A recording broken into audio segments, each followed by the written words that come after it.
everyone! Today we're going to learn about the Plains Cree, an incredible group of people with a rich history and culture.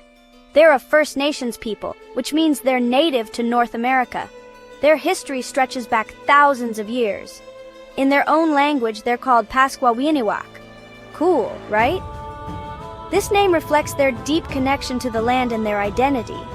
The Plains Cree lived on the Canadian prairies, a vast and beautiful region. Imagine a huge grassy area. That's the prairies. It goes all the way from Manitoba to Alberta, covering a massive expanse of land.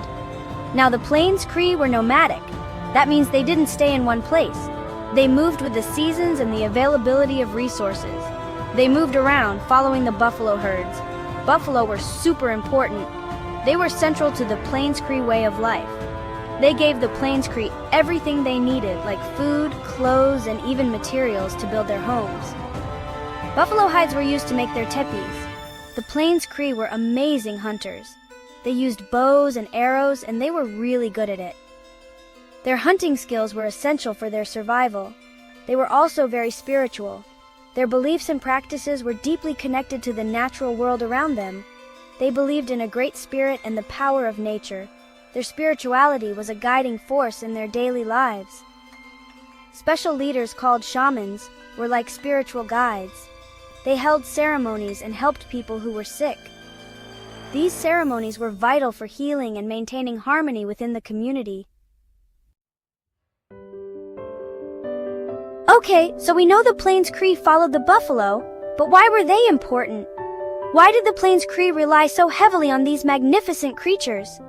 Well, buffalo were their main source of food.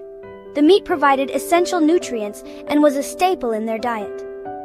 They ate the meat, and they also used the hides or skin for clothes and to make their shelters called tipis. The hides were durable and provided excellent protection against the elements. But the buffalo was more than just an animal to the Plains Cree. It was a central part of their culture and spirituality. It was sacred, like something very special and important. The buffalo was revered and respected in many ways. They did special rituals to honor the buffalo and to make sure they had a good hunt. These rituals were deeply spiritual and connected them to the land and the animals. Then something big happened. Horses arrived. The arrival of horses marked a significant change in their way of life. Horses changed everything for the Plains Cree. They could hunt buffalo better and faster, which made their hunts more efficient and successful. They could hunt buffalo better and faster. This new ability to hunt on horseback revolutionized their hunting techniques. They could travel farther and carry more stuff. Horses allowed them to transport goods and move their camps more easily. Horses became a symbol of wealth and importance. Owning horses elevated their status within the community. The Plains Cree decorated their horses with beautiful beads and painted cool symbols on them. These decorations were not only for aesthetics but also held cultural significance. The Plains Cree believed in a spirit world, a place filled with spirits that could be good or bad. These spirits were thought to inhabit every part of the natural world, from the trees and rivers to the animals and the sky. The shamans, those spiritual leaders we talked about, could talk to the spirits. They acted as intermediaries, bridging the gap between the physical and spiritual realms. They held ceremonies and helped heal sick people using herbs and special rituals. These rituals were often elaborate, involving chants, dances, and the use of sacred objects. The Plains Cree also believed that dreams were super important. They saw dreams as messages from the spirit world, offering guidance and insight. Dreams could give them advice or warn them about danger. Interpreting these dreams was a crucial part of their spiritual practice. Respecting nature was also a big deal for the Plains Cree. They believed that every element of nature had a spirit and deserved respect and reverence. They lived in harmony with the natural world around them.